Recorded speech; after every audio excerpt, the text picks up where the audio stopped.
Meus amigos,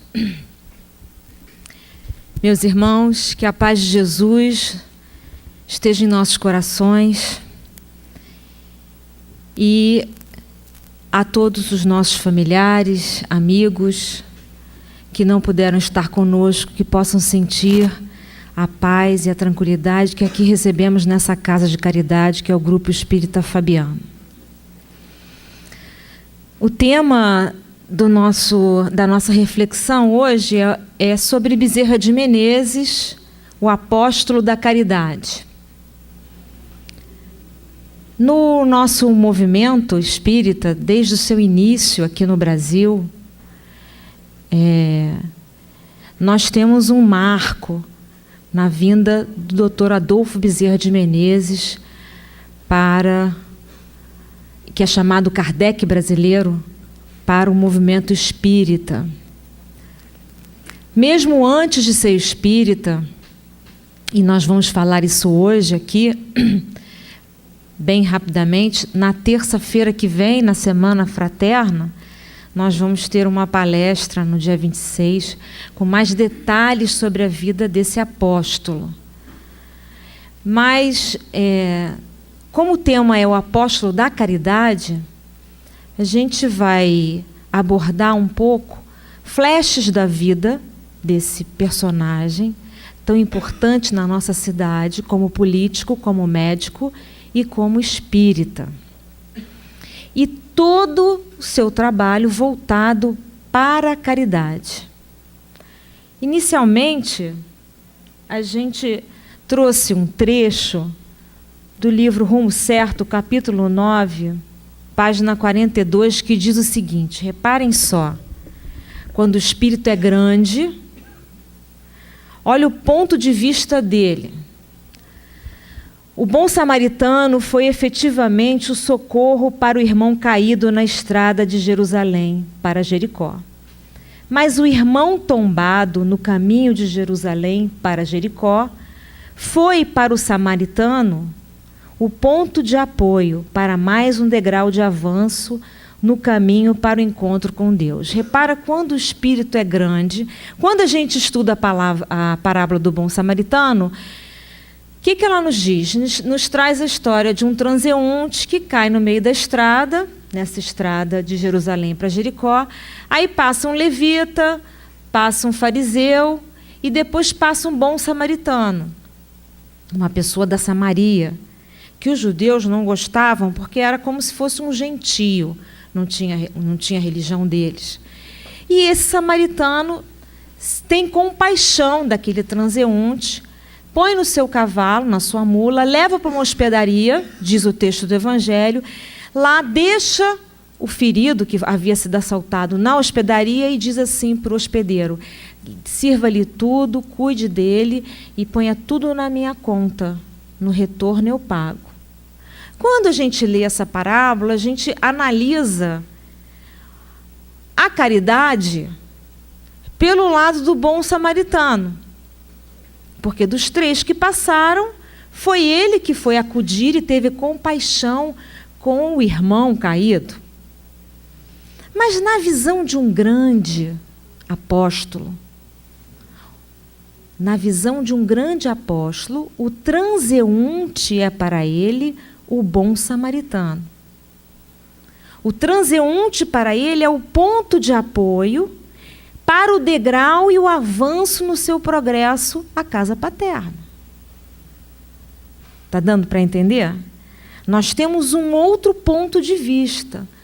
Para o grande apóstolo da caridade, é na necessidade que está ali o grande trampolim da sua salvação, do seu encontro com Deus. Para nós, do nosso mundo, no nosso nível, isso é totalmente diferente. É uma boa nova, é uma novidade. Porque às vezes quando tem o tumulto a gente...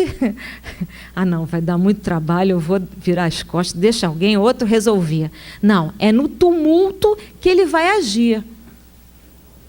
É na situação difícil que ele vai atuar É no problema que ele vai enfrentar, enquanto a gente faz, às vezes, o percurso contrário, né? A gente ora para ficar livre das aflições, a gente ora para ficar livre dos problemas, a gente não quer problema, a gente quer uma vida de férias e tranquilidade. Invertidos que somos. Nós não queremos problemas na nossa vida. Apesar de que a gente diz no Pai Nosso, né? Faça-se a sua vontade, assim nos céus como na terra. Então a gente pede que a vontade dele seja feita. E se ela for diferente da nossa, a gente acha que não foi ouvida a nossa prece. Essa é a nossa mentalidade. Então, quando Jesus traz a parábola do bom samaritano, e a gente normalmente analisa, analisa que o bom samaritano foi aquele que teve compaixão e pegou o transeunte ferido. Para Emmanuel, ele dá o ponto de vista do apóstolo. É no necessitado que ele vê a salvação.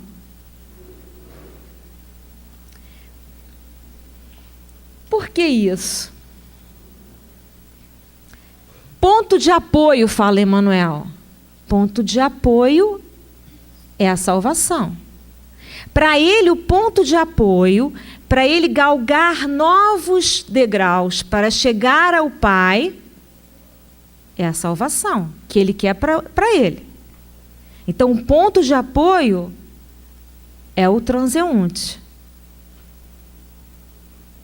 Para o bom samaritano, o transeunte é o próximo mais perto, é o bom samaritano para ele, porque é por ele que ele vai alcançar novos degraus na evolução. No nosso lema, o lema da doutrina espírita é: fora da caridade não há salvação. Então, desde sempre, a doutrina nos prega que não é fora da fé que há salvação, que não é fora de Jesus que há salvação, é fora da caridade não há salvação. Ou seja, estamos todos em situação de risco, precisamos ser salvos, optamos por negar a Deus, optamos por nos sentir desgraçados, sem a graça de Deus, optamos por estar distantes psiquicamente, né, dessa grande verdade, inconscientes dessa verdade, estamos desgarrados de Deus. Diz Paulo de Tarso que somos desgraçados, estamos sem a graça. Não sem a graça, porque ela é graça, ela é gratuita, mas nós não temos consciência dela. Então nós nos sentimos fora de Deus. E a nossa vida como personalidade, como existência, a palavra existência significa estar fora. Como essência, nós somos de Deus. Estamos em Deus e nos movemos em Deus. Mas passamos a existir. Por opção nossa própria, diz o Livro dos Espíritos que o homem vai cair por orgulho e por vaidade. Por orgulho e por vaidade, passamos a estar fora da harmonia presente, onisciente, onipotente, que é a harmonia do todo, que é a harmonia do amor e do altruísmo. Aí vem a doutrina e diz: só tem uma forma de nos salvarmos disso. É fazendo a caridade. Se fazendo a caridade nós vamos ser salvos, é sinal que todos estamos em risco. E que só temos uma saída para a nossa salvação: fazer a caridade. Fazer a caridade significa, dentro da palavra lá de Emmanuel, encontrar em todo problema, próximo de nós, principalmente, um ponto de apoio, uma oportunidade de salvação, uma vontade de atuar, uma vontade de amar, ter compaixão, se ligar, se harmonizar, para alcançar um novo degrau na evolução. Então, não temos saída no nosso nível para que a gente possa alcançar um outro degrau de evolução, que é que todos nós queremos.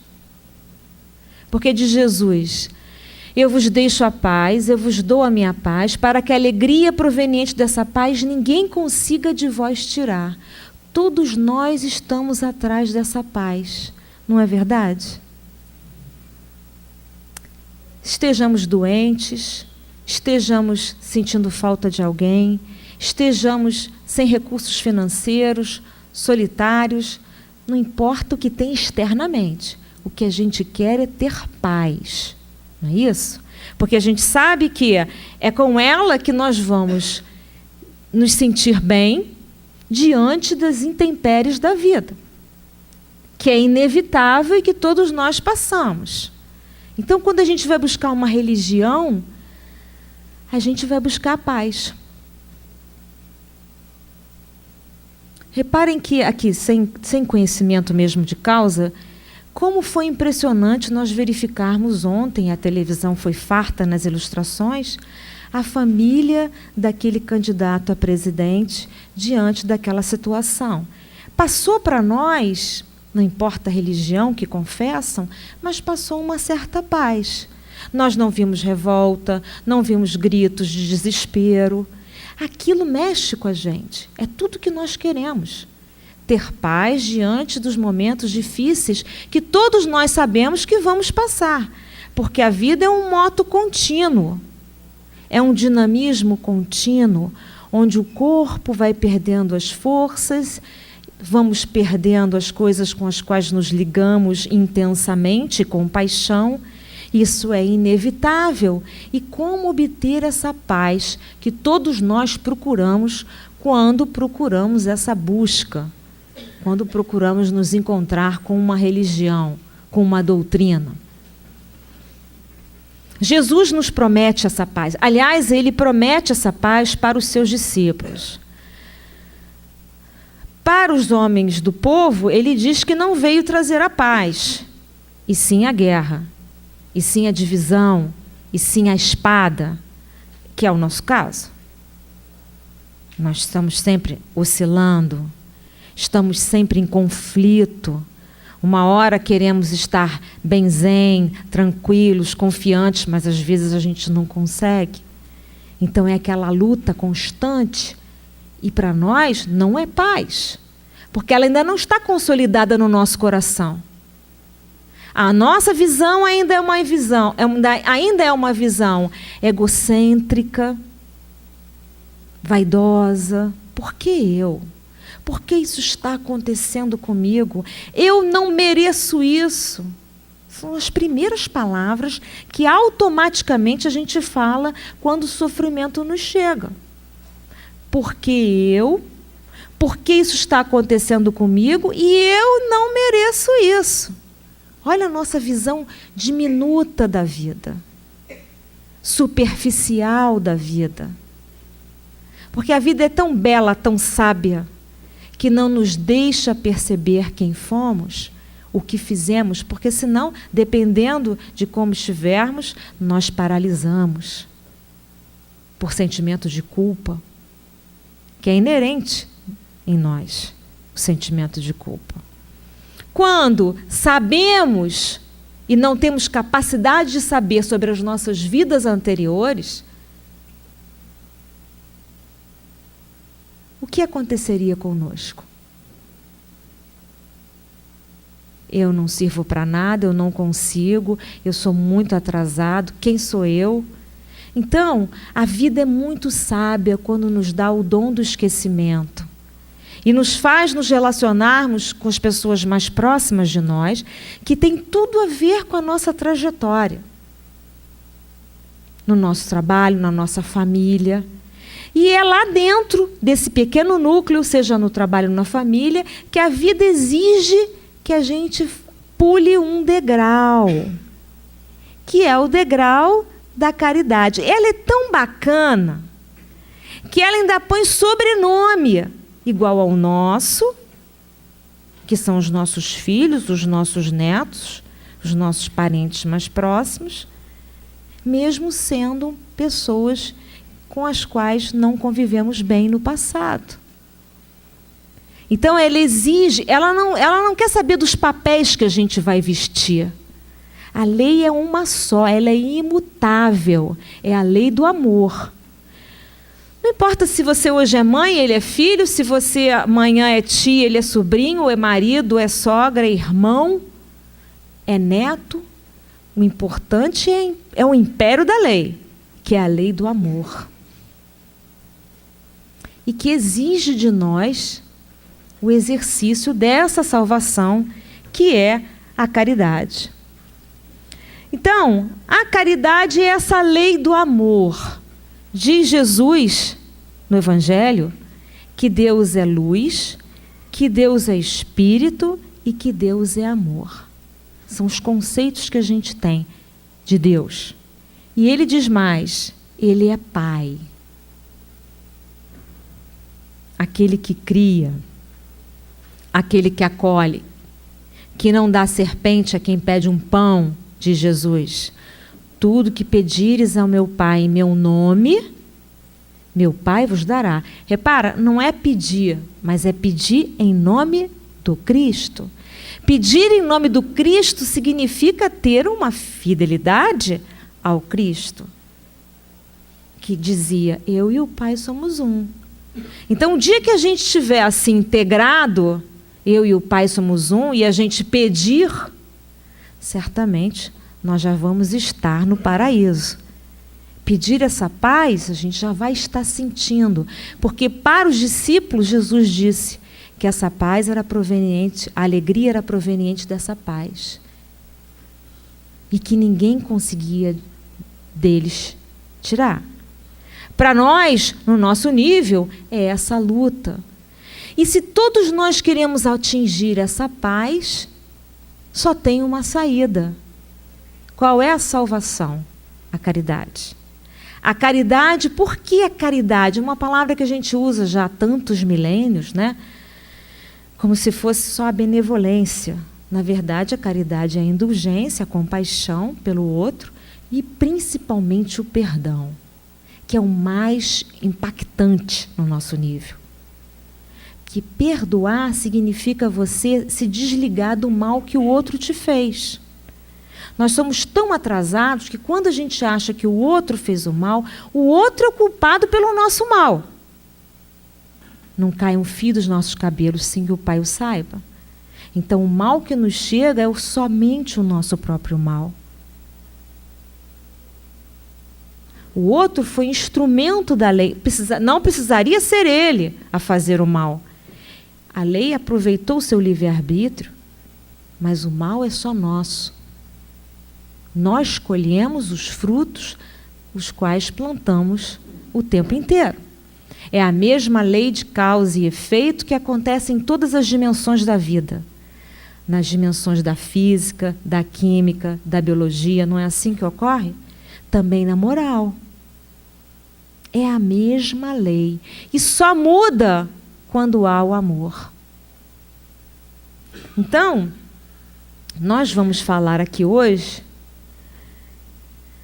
dessa caridade, porque Bezerra de Menezes, desde o seu início, quando planeja a sua vinda ao nosso Brasil, já vem com a incumbência de ser esse apóstolo da caridade, de aproveitar todas as dificuldades, chegar próximo às dificuldades, atuar nas dificuldades e não fugir delas. No livro Evangelho segundo o Espiritismo, Paulo vai dizer, meus filhos, na máxima, fora da caridade não há salvação, estão encerrados os destinos dos homens na terra e no céu. Na terra, porque à sombra desse estandarte, eles viverão em paz. No céu, porque os que houverem praticado acharão graças diante do Senhor. Essa divisa é o facho celeste, a luminosa coluna que guia o homem no deserto da vida, encaminhando-o para a terra da promissão.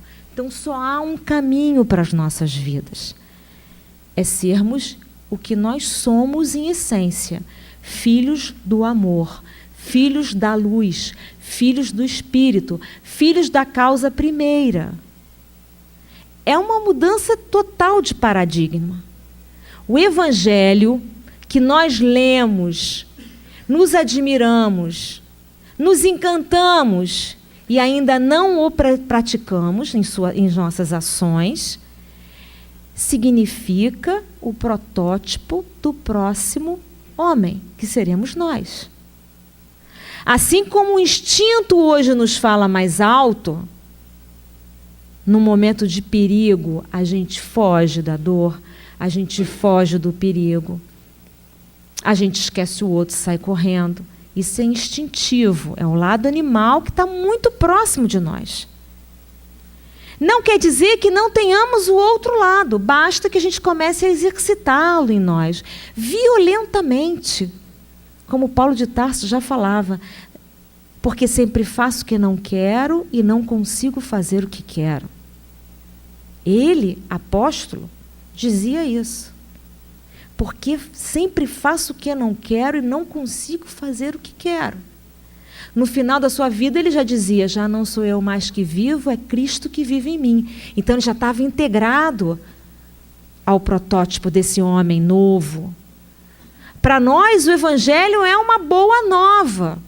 É uma boa nova, é uma novidade no nosso nível. Nós ainda não entendemos. Porque não até a gente admira, mas a prática ainda não passa pelas nossas ações. A gente não consegue ainda vivenciar. É um esforço hercúleo. Mas reparem, é o nosso futuro. No nosso futuro, o instinto vai ser o amor. Vai ser a compaixão, vai ser a caridade. Porque diz Jesus, sede perfeitos como o Pai é perfeito. Vós sois a luz do mundo, não a coloqueis embaixo do alqueire. Então, todos nós temos o tesouro precioso, a pérola oculta, como Jesus falou. Nós somos o sal da terra, o tempero, a essência. Mas não manifestamos. Porque ainda lutamos com a insegurança das nossas emoções, da nossa mente, do que pensamos sermos nós. Quando a gente for quebrando esses paradigmas, esses modelos, esses hábitos, esses vícios do meu, e depois do meu de novo, porque é só o meu, nós vamos vislumbrando uma outra realidade, que é a realidade que a gente se depara quando a gente vai estudar a vida de Dr. Adolfo Bezerra de Menezes, quando a gente vai estudar a vida de um santo, de um grande espírito adiantado, que vive feliz na miséria, que vive feliz no frio, como Francisco de Assis, como Fabiano. Que felicidade é essa que eles falam diante de tantas dificuldades? É uma felicidade que a gente ainda não compreende, porque a gente ainda não sente. Mas é a felicidade de quem fez a opção pela caridade, que é a lei do amor. Diz ainda no Evangelho segundo o Espiritismo, para chegar a Deus, a caridade é a senha. Hoje a gente fala tanto de senha para entrar no computador, de senha para entrar no banco. A senha para chegar a Deus é a caridade. Se a gente substituir a palavra caridade por amor, a senha para chegar a Deus é o amor. O verdadeiro amor. A compaixão. A caridade é a chave dos céus, chave que temos em mão e que permite elevar-se às altas regiões espirituais. Por que eu estou falando isso para vocês mesmo? Porque a gente vai falar sobre o apóstolo da caridade. Para a gente falar do apóstolo, a gente tem que sentir o que é essa caridade. Cujo item mais difícil é o perdão.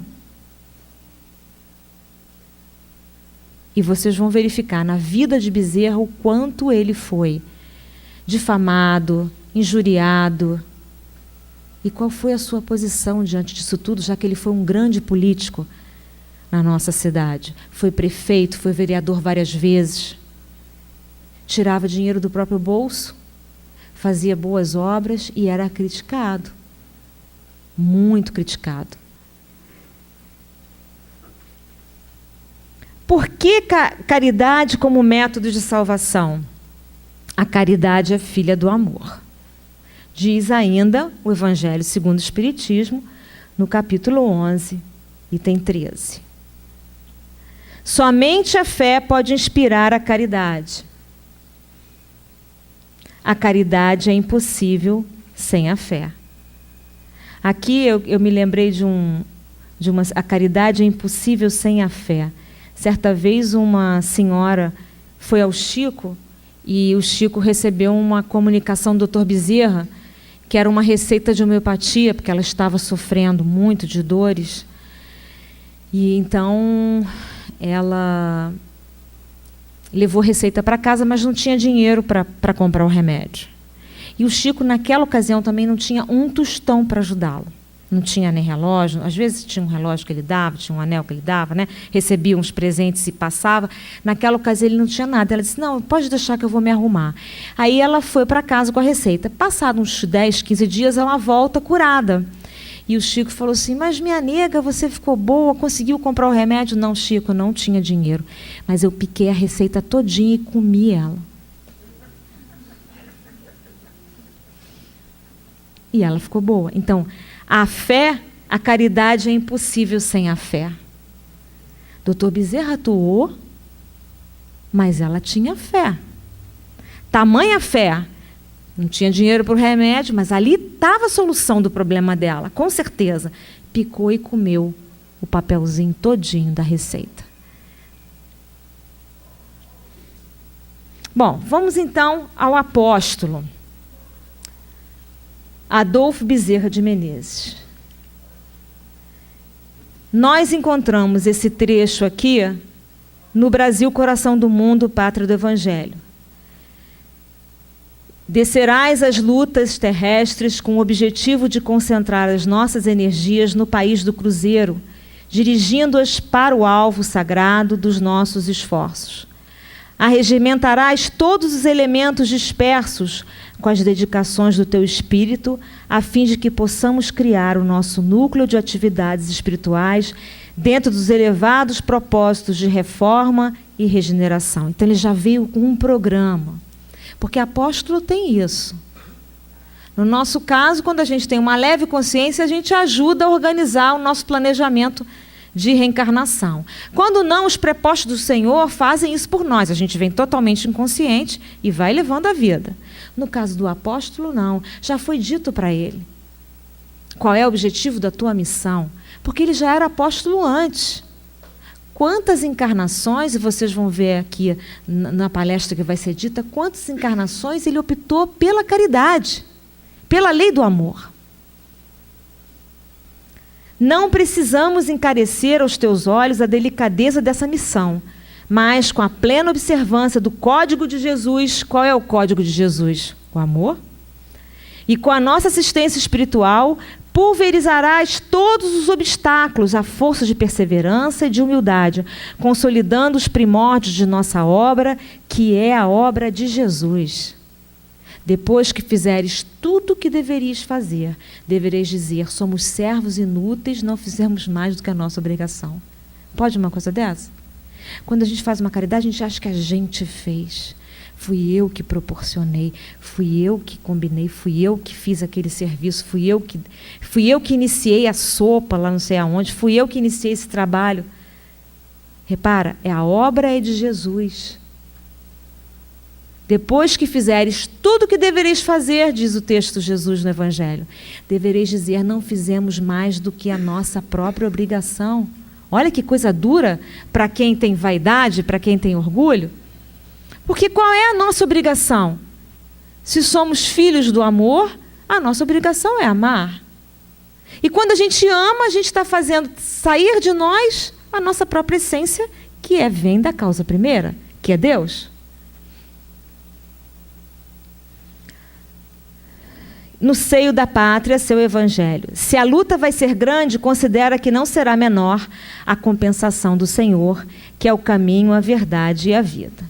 Então, reencarna o Dr. Bezerra de Menezes em 1831. De 45 a 51, ele vai estudar no Ceará, na residência dos professores. Naquela época não tinha escola, né? Seu irmão vai ser seu professor. Ele era um excelente aluno desde o início, tirava as melhores notas na escola lá no Ceará, e resolve fazer medicina. Toda a família dele era de advogados. O pai era advogado, era um capitão, o avô era um coronel, advogado, os irmãos todos advogados. Bezerra foi o único que optou pela medicina. A família ainda pressionou, perguntando se ele não queria fazer direito.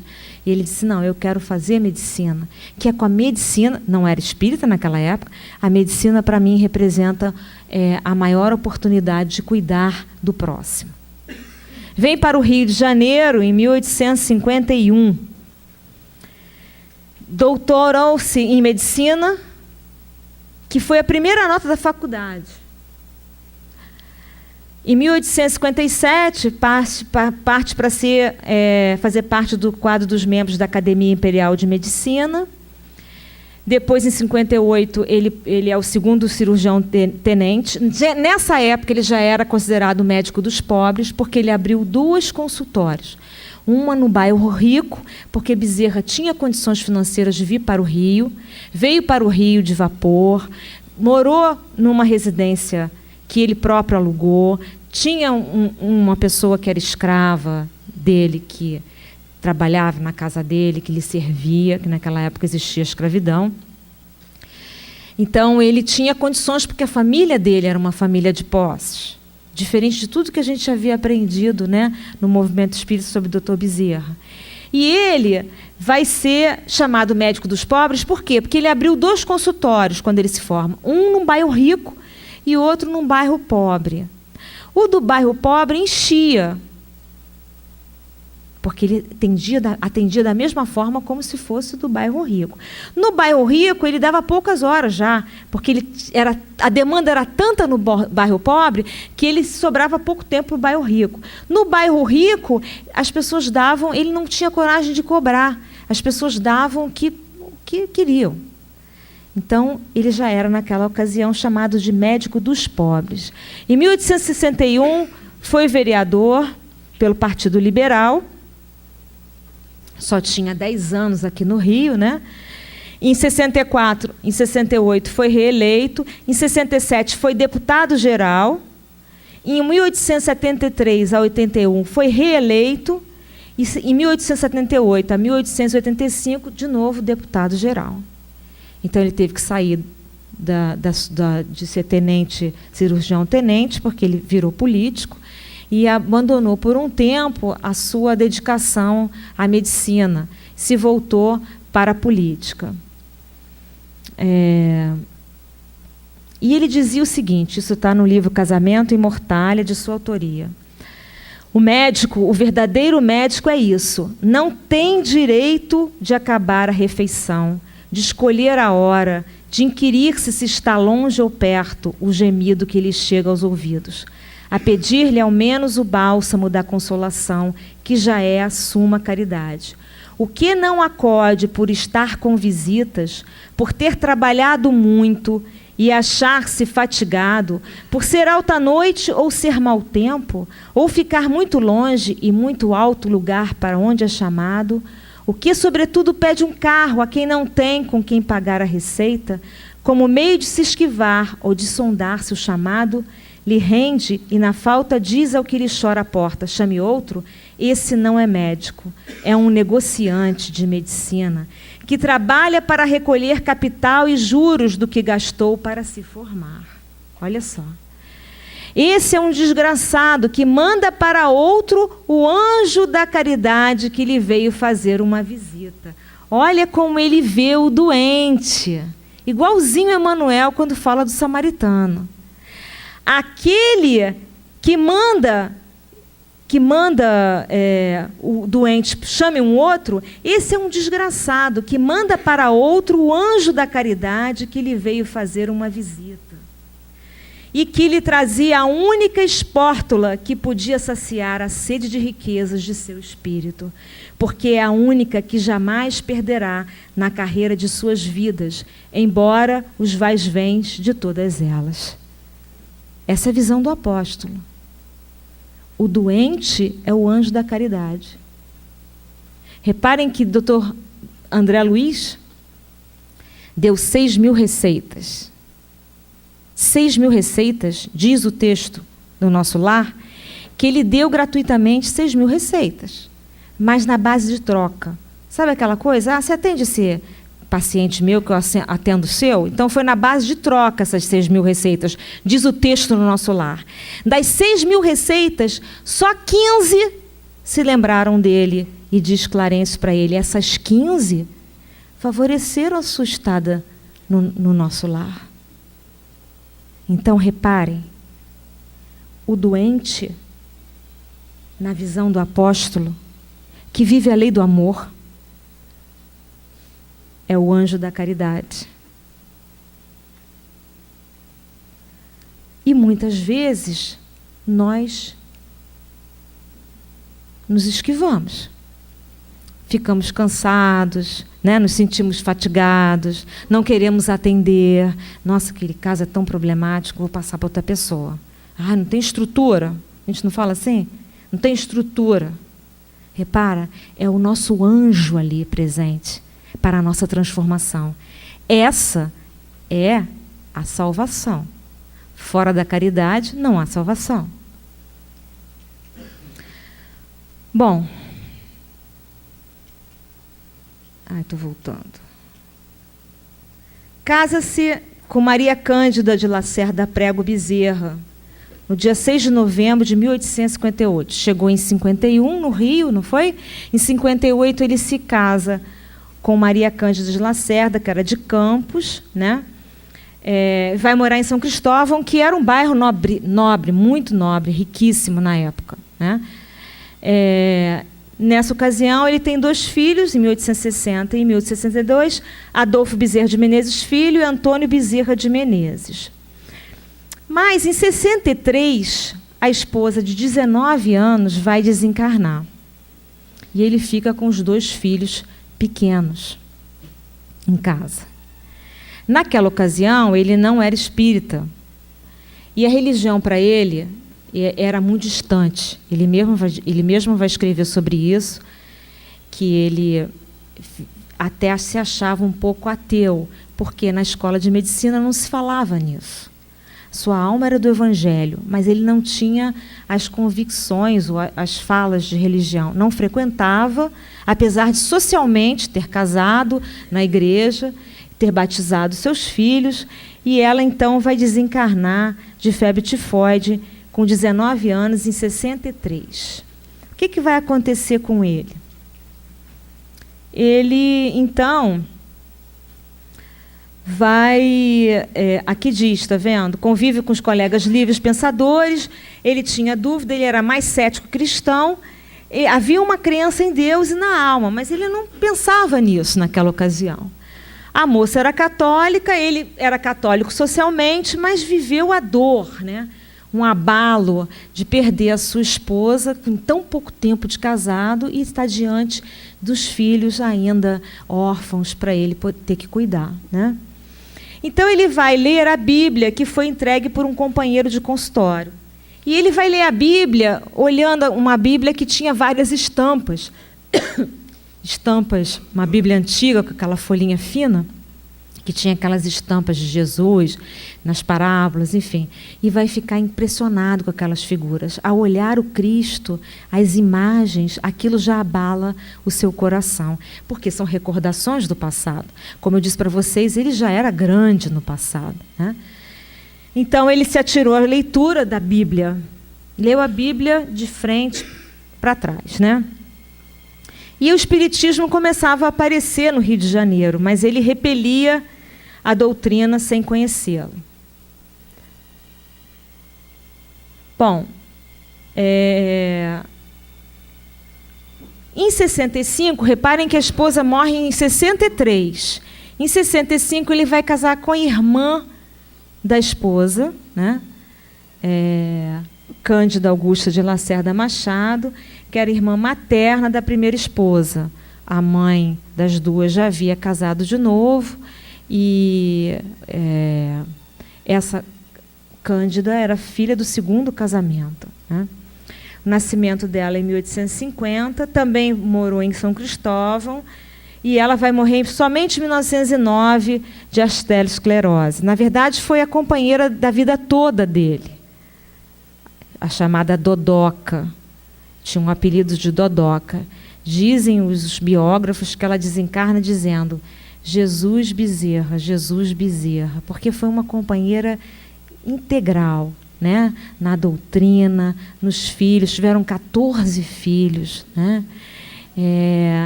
E muito junto, né? Ele era uma pessoa muito requisitada e ela muito companheira. Bom, foi um grande empresário também aqui na cidade, né? Ele foi dono do Matadouro do Rio de Janeiro, ele que tirou o Matadouro da Praça da Bandeira e levou para Santa Cruz. Havia um Matadouro na Praça da Bandeira. Companhia de Estrada de Ferro Macaé e Campos, ele fez parte como sócio. Companhia Estrada de Ferro Santo Antônio de Pádua, Companhia Arquitetônica, Imperial Companhia de Seguro Mútuo contra Fogo. Interessante que nós, lá da Casa de Bezerra de Menezes, Grupo Espírita Regeneração, a gente sabe que o Regeneração tem uma história em Roma, né? No século III, era uma casa azul, Bezerra era o dono da casa de caridade na época. Essa é a história do Regeneração. E essa casa era uma casa que abrigava crianças doentes, senhoras viúvas, velhos abandonados, enfim. E há uma trama secreta ali, na época, que leva, na história que foi escrita por Bezerra através da pena de Chico Xavier, há uma trama apaixonante entre um senhor ciumento em Roma, que vai atrás da esposa e é envenenado pela cunhada, né, dizendo que ela tinha um outro, que esse outro ajudava lá na casa de Bezerra, na Casa Azul. E aí ele, com raiva, sem entender, sem ouvir direito, né, porque ele estava tomado de ciúme, queima a casa toda, né? Então diz o texto que Chico recebe de Bezerra que todos que estiveram ali ateando fogo estavam voltando agora no Grupo Espírita Regeneração para a reconstrução dessa Casa Azul. Reparem que a casa foi queimada, né? E ele é da Imperial Companhia de Seguro Mútuo contra Fogo. Já trazia aquela coisa de seguro contra incêndio. Companhia Ferro Carril de São Cristóvão. Então, foi um grande empresário. Bom, recebe de um companheiro o Livro dos Espíritos e lê no bonde, né? Um bonde que fazia o percurso Cidade-Tijuca, Estrada Velha da Tijuca. Ora, adeus, não irei para o inferno por ler isso. E depois, é ridículo confessar-se ignorante de uma filosofia quando tenho estudado todas as escolas filosóficas. Lia, diz Bezerra, mas não encontrava nada que fosse novo. Eu era espírita inconscientemente, de nascença. Então, ele lendo rapidamente no bonde, aliás, rapidamente não, porque demorava-se horas para chegar da cidade a Tijuca, mas ele lia e dizia, já conheço isso aqui tudo, para mim isso aqui tudo é muito claro, já era espírita de nascença, ele vai dizer isso. Bom, aí começa a escrever no Reformador, começa a escrever no País, no Jornal do Brasil, na Gazeta de Notícias, a sua convicção, né? Artigos que falam do homem moral, do bem moral, da necessidade da mudança da sociedade, né? Ele vai escrever, isso tudo está documentado. Hoje é fácil a gente ler esses artigos, porque a biblioteca dispõe hoje da hemeroteca digital, Biblioteca Nacional. É só você colocar hemeroteca digital, botar Bezerra de Menezes, eles vão achar para vocês todo o material escrito em diversos jornais nessa época daí.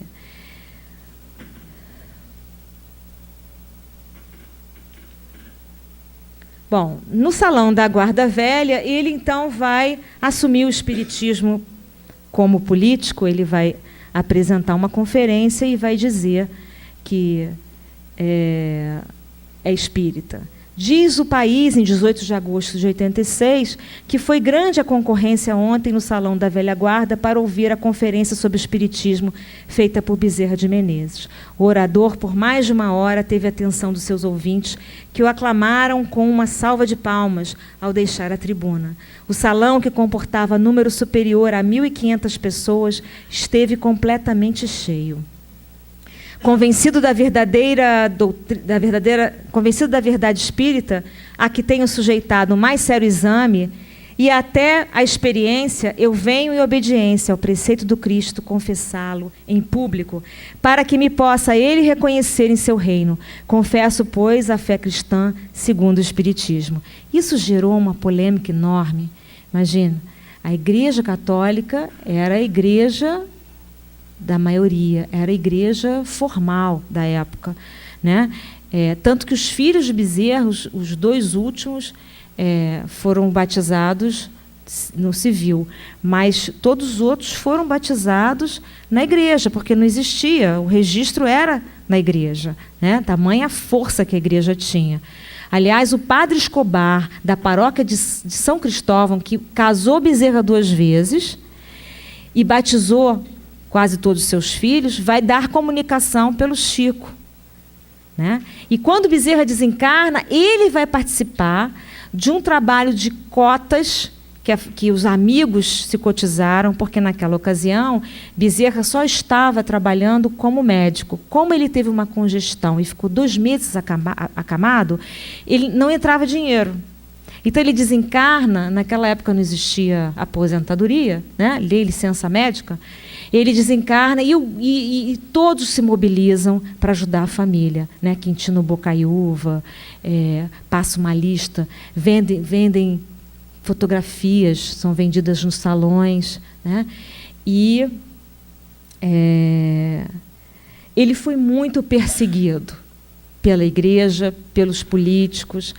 Existe várias charges que a gente encontrou, charges mostrando Bezerra ridículo, assim, nas figuras, né? Nas charges políticas sobre a sua atuação, sempre com preconceito, sempre com ridicularização, como a gente vê hoje, né, nos nossos jornais. Bom, em 1900, ele tem uma congestão cerebral, né, e em abril, 3 meses, ele desencarna aos 69 anos, já na rua 24 de maio, número 93. Bom, aqui está a sepultura, no cemitério São Francisco Xavier. E o enterro foi 12 de abril de 1900. Então, ele desencarna no dia 11. No dia 12 de abril é feito o enterro, às 14 horas. Era uma quinta-feira santa. Ora, no dia 12 de abril, às 19 horas, acontecia, como acontece ainda, na Federação Espírita Brasileira, uma reunião mediúnica, que é chamada do Grupo Ismael. Nessa reunião mediúnica, Bezerra vai se manifestar. Então, repare, desencarna no dia 11, no dia 12, às 14 horas, o corpo é enterrado, e no dia 12, às 19 horas, ele vai dar uma comunicação, para vocês sentirem a grandiosidade de um espírito consciente. E aí, nós fizemos uma transcrição de alguns trechos dessa mensagem, que é belíssima. Depois de feitas as preces e recebidas as comunicações dos guias e protetores, o companheiro Frederico, sonambulicamente, Frederico era o médium da casa, disse: ajudem-me, não há tristezas, tudo quanto vejo revela alto júbilo, quadro soberbo que deslumbra. Sobre uma espécie de dossel, cercado dos mais eminentes espíritos, presidindo ao nosso trabalho está Santo Agostinho, que era mentor de Bezerra. Como se diz na terra, a elite celestial aqui se acha apresentada. Os apóstolos, a Madalena, todos os nossos guias e protetores. Imaginem a comparação de que me posso servir. Uma avenida de luz, onde se enfileiram de ambos os lados anjos formosíssimos. Juncam-se flores que não existem na terra. Flores de luz, trazendo todas as crianças açafates cheios delas e pendentes de pescocinhos à cruz. É a nossa estrela. Como sol radioso, ela espalha raios sobre todo esse quadro. Eu sabia, Celina e Bezerra. Ei-la que o traz pela mão em triunfo. Parece que a corte celeste o acompanha. Tal a multidão que segue a enviada de nossa Maria Santíssima. Ó, feliz Espírito, vamos, desce, vem ter com os teus saudosos amigos e ainda uma vez alentá-los com a tua palavra. Aí ele vai descrevendo, vamos acelerar aqui, mas o Bezerra diz para ele, olha, procede-se a leitura dos capítulos 13, 14, 15, 16 e 17 do Evangelho de João. Ouçam a leitura, os meus amigos, e esperai. Ou seja, eu vou me comunicar, mas vamos disciplina, vamos fazer primeiro a leitura do Evangelho, que é a programação da noite de hoje. Depois que há a leitura e o estudo, ele então vai dizer: Paz, quanta ventura gozas, ó minha alma! Quando sonhei eu, alma pecadora, filha dos vícios e do crime, no dia em que meus companheiros discípulos do Evangelho comemoram as endoenças, relendo para melhor gravarem nos seus corações o testemunho de Jesus, virem em espírito assistir a essa comemoração. Mãe Santíssima, puro abrigo de todos os infortúnios, manancial celeste que dessetenta todas as almas, foste tu, de certo, meiga mãe, foste tu, de certo, celeste esposa, que dirigindo ao Senhor essa oração que só a Virgem Imaculada pode formular, despiste minha alma das fezes do mundo que acabo de deixar e me restituíste ao teu amado Filho, como se houvera sido na terra verdadeiro discípulo seu, como se tivesse direito a sentar-me à mesa do banquete divino para comer o sagrado pão e beber o generoso vinho. Mãe Santíssima, abrigaste sob o teu manto celestial, aquece-te o meu espírito no teu amantíssimo e luminoso seio. Sê bendita, ó Virgem gloriosa. Também são teus filhinhos eles, como eu, que aflito gemi e padeci na terra, sempre com os olhos cravados em ti. Dá que eles possam compreender, ó Virgem Imaculada, esse ensinamento em que se vê o teu amado Filho, o Rei absoluto deste planeta, curvado diante dos humildes pecadores, como servo humilde a lhes tirar dos pés o pó da estrada que peregrinos palmilham. Reparem que ele não vai falar de fofoca do além. Ele está fazendo uma oração para os seus amigos, do que ele está vivendo lá e do que ele deseja que os amigos também vivam aqui. Que eles possam compreender esse amai-vos uns aos outros, certos convencidos de que o amor que deixarem transbordar de suas almas para dos seus irmãos se evolará aos páramos onde está o teu Filho amado, porque é o amor puro que dele nos vem. Vem convocar então para a caridade. Meus caros companheiros, meus amigos, é demasiada recompensa. Saudades, ouvi de mais de um de vós essa palavra, mas saudades por quê? Vê tu, meu amigo, dirige-se a Saião, e vejam todos vocês, como é fraco o espírito do homem, vocês espíritas, meus companheiros, que podem falar a todo momento comigo, têm saudades e choram? Eu também choro a minha fraqueza. Ó Deus, ó Jesus Cristo, quando pelo elo santo da amizade, pela verdadeira compreensão dos teus ensinos, serão estancadas as nossas lágrimas e essa palavra saudade deixará de ter qualquer sentido na linguagem das criaturas, por se acharem todas sempre juntas e ligadas pelo coração. Estou junto de vocês, meus caros companheiros. Peço-lhes, não quebrem a cadeia sagrada. Como isso é belo, como isso eleva as nossas almas. Meus caros companheiros, meus amigos, é demasiada recompensa. Não, isso aqui eu estou repetindo. Obrigada a todos vocês, a todos obrigado. O Bezerra está sempre unido aos vossos corações. O Bezerra pede a Deus e Deus há de permitir que ele continue trabalhando com vocês na seara bendita. Meu velho, dirige-se a Saião, hoje conheço o peso de tuas responsabilidades. Já tinha aqui muitos que te auxiliavam. O Bittencourt, o velho camarada, o teu Frei José dos Mártires, a quem vim encontrar satisfeito contigo. Tem agora mais um. Coragem, filho, que viver é sofrer. É morrer para viver, mas viver amando. Amar é viver sofrendo como verdadeiro cristão, alma sempre aberta ao bem. Deixa que as aves do céu queiram roubar as boas sementes que te foram dadas. Não conseguirão, os frutos não tardam. A todos vós, dizei a minha velha companheira, a Dodoca, que ficou, só vai desencarnar em 1909, aos meus filhos que eu tinha razão de lhes aconselhar que não chorassem por mim. Sou feliz, muito feliz. O futuro deles a Deus pertence.